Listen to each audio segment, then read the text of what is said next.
Hey guys, welcome to Star Wars on High. My name is Josh, and today is the first day of the High Republic. I'm going to take my first look at the book, The Light of the Jedi, and give you some of my initial thoughts. You guys ready to get started? Let's go.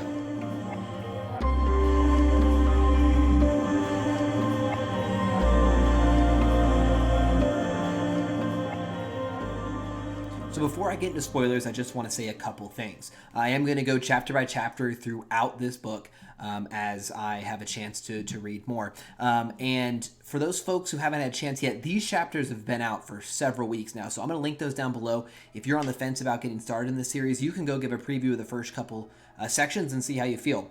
But just at a spoiler-free view, I really like the start. I think it is very intriguing. I think it strikes a more mature tone than I expected, and I'm really excited to read more. That being said, in the next couple minutes, I'm going to go into deep spoilers for each chapter, so if you haven't read those yet, go click the link below, read those chapters, circle back, we'll talk about them in more detail. For everyone else, let's get started.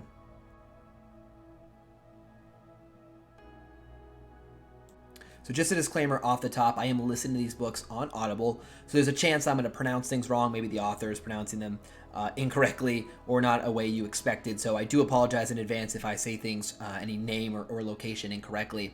But the book does begin with two little intro sections. They're very short. The first one is titled The Galaxy is at Peace, and the second is The Force is with the Galaxy. And the point of these two is to really just address the state of the universe. So they make it really clear throughout these introductions and even some references in the following chapters that this is a time of peace. There's not war going on. This is a time of really great human flourishing, right? Human and species flourishing. So there's peace, there's art, there's culture on the rise, there's cultivation. They talk a little bit about the three rims, so the inner, mid, and outer rim. The outer rim being where we see the next great expansion, where the opportunity is, and where the Jedi are beginning to settle to try to help keep balance and order. They talk about the capital being at Coruscant, and they reference that the supreme leader is named Lena So. Don't know a lot about her, but it seems to imply that she's well liked and that people are inspired by her rule. But these two sections really set the tone, and if we've seen any of the promotional material to now, if you look at the artwork I'm even using right now as this background, you can really tell that it looks very idealistic. It has kind of a golden hue to it, a very yellow and bronze. The cover of the book as well kind of echoes that theme. So it really is a golden age of the galaxy, and they're making that known right off the top. So I think chapter 1 really sets your expectations for this book. It is not afraid to be mature and to go dark. And I think if you had any reservations, this was completely aimed at kids, like we'll see some of the other material, I think this chapter, at least to me, completely dissuaded me of those notions. Now, this, again, did come out months ago, so many of you have probably already read it. I had as well, but I did listen to the audiobook today, and they do a really nice job. As a note, they do a nice job adding some background noise, ambience, that I think does help really add to the tone a little bit. So kind of a fun bonus for us Audible listeners. But what this chapter does, it begins the countdown to impact. So you'll see this chapter is entitled Hyperspace, the Legacy Run, 3 hours till impact. And the number progressively goes down throughout the next chapters as we prepare for final impact.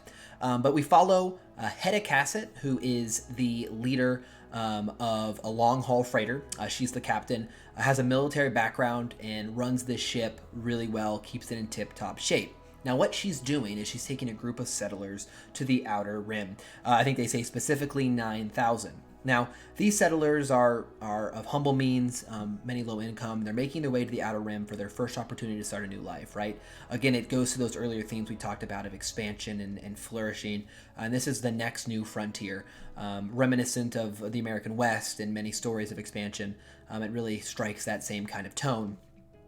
As she goes around the ship, they make very, very clear. They make it very clear to you that the ship is well taken care of. For the upcoming impact, you know that it's not just a faulty ship, that it is well maintained, well captained, and in charge of someone who really knows what they're doing.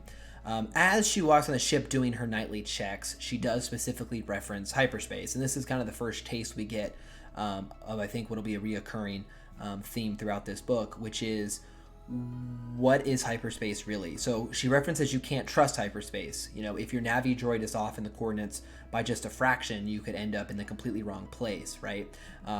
She does, try to calm her fears by saying she's on a very well-tracked, the best route to the Outer Rim, so one of the most well-tracked, so she feels confident. But that is the foreshadowing of what is about to come. And this is what I mean by it sets the tone for the movie, or excuse me, the book. She has an opportunity to meet with some of the children. I mean, young children who are asking her if they can get access to some more hollows to watch. They're playing a game they made up, throwing a ball around. And, as you find out the conclusion of the chapter, these kids probably all died. It would be, I don't know, I haven't read further in the book, but in the first few chapters, it does not mince words when it really sets the expectations for what happened to those kids.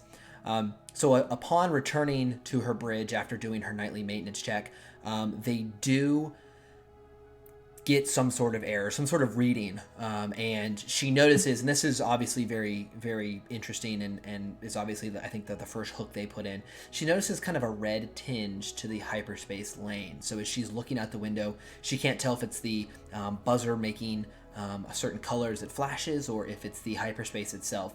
Obviously, it's something we're supposed to wonder about there.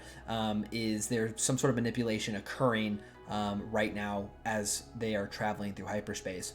And then the big moment, the moment of impact, they do see a large ship in their path. Now, I did notice one detail when listening. She does specify that the ship was so large that if they hit it directly at full impact, she implied they'd be atomized and would be turned to dust almost immediately, which had me thinking.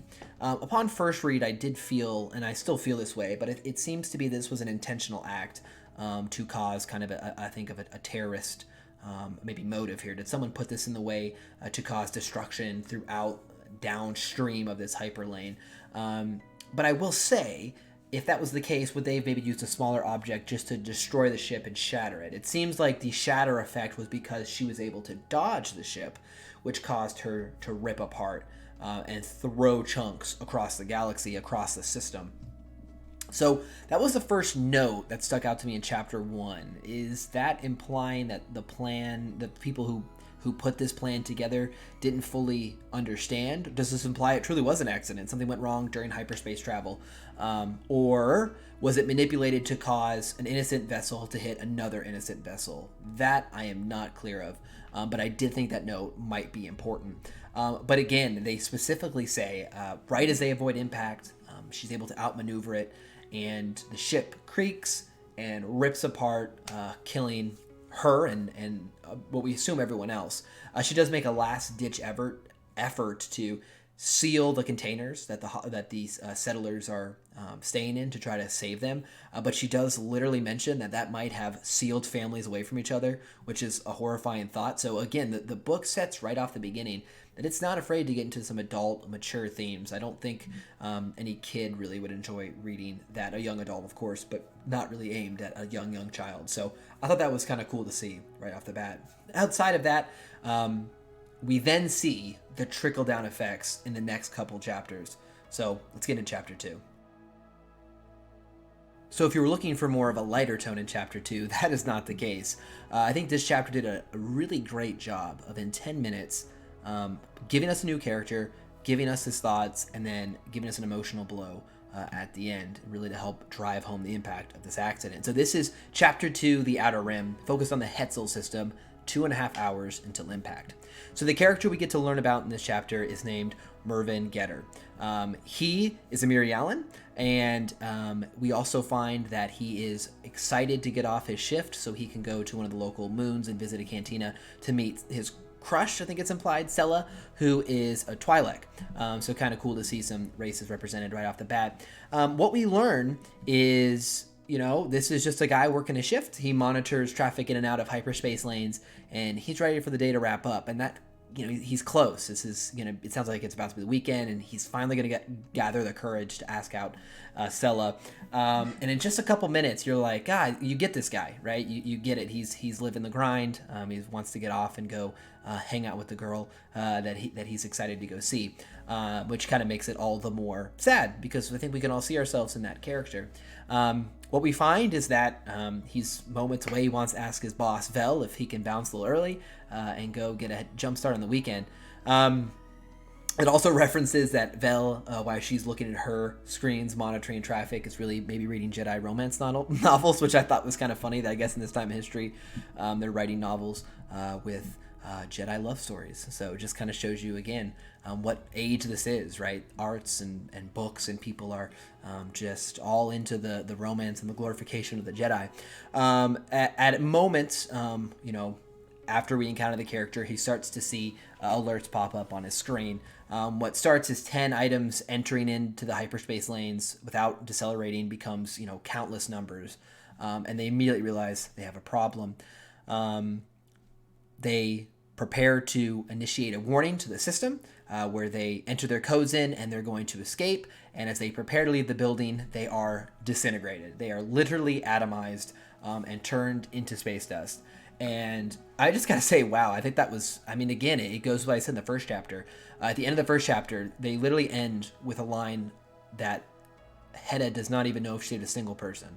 And in this one, they end with the two characters, the character we just met and we're told a little bit about, his hopes, his future kind of goals, atomized. I think it sets kind of a bold narrative for this. It really, to me, struck a chord. I thought, wow, they're not afraid to tell a mature story here, and I'm just going to keep saying that because that's really the biggest takeaway for me in these first couple chapters. Outside of that, anything of note? Not really at this point. We do hear that there are 40 billion people in this system, in this Hetzel system, which is in the Outer Rim. We also a little bit that mainly they do export food. It's mainly for gardening, so that is really the other notes we get. A quick little chapter to just continue the emotional impact of the actual space impact. So Chapter 3 takes us into Hetzel Prime in Aquarii City, and we listen to Minister Zephron Eka as he is preparing his city for this inevitable impact. And right off the bat, you hear a little bit more about this farming. So as I mentioned before, it's referenced in Chapter 2 that they primarily export food. But we'll hear Minister Eka as he's looking out his window and sees all of the beauty in the land. He mentions that every space is used for growing and cultivation. He makes several farming analogies throughout the chapter as he kind of leans into action. So it's kind of hammering home this is an Outer Rim planet used for farming. It's a farming community. What happens really in this chapter is, again, we see more impact of what is occurring from our first chapter accident. So once hearing the alert that was issued from Getter in the chapter earlier, they were unable to leave a message attached because they were trying to escape. They were atomized. So folks are not sure what's occurring. They start to notice mining rigs go offline, satellites go offline, and they realize they're having a major problem. So making a decision, as he says, it's better, you can save lives when you make a quick decision as opposed to making no decision at all. So he orders an evacuation from the planet. And this is another one of those, again, mature scenes to me. So he issues the evacuation, and you just see kind of chaos ensue. Some people ignore it. Some people flee immediately. Some are unable to flee and are trying to. And so it becomes disorderly and chaotic, and the police are called. And the police are basically like, wait a second, why do I need to get out of here too? Do I really want to be here? Some ships are going down. It's just total chaos.